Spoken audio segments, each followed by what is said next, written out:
ngõ anh sinh ra cùng trôi tay lưu dạo lần thứ đó anh lòng rải lo sự đó xin anh sinh đến không trong ai thì bàn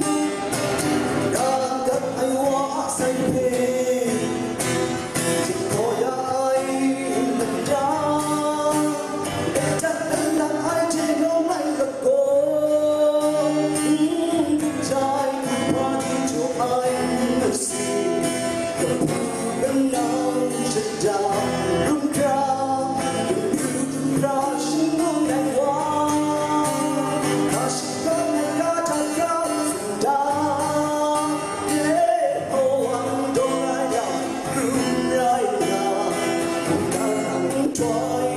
nằm tại lưu yang mà sắc cao ngà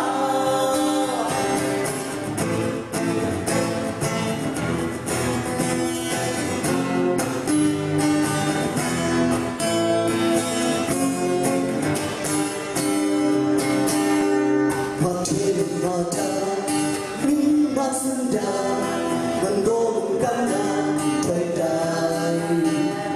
nắng ngõ anh sinh ra trôi tay hương cả đầy đồ anh đơn trang lòng gái nó có một niềm thề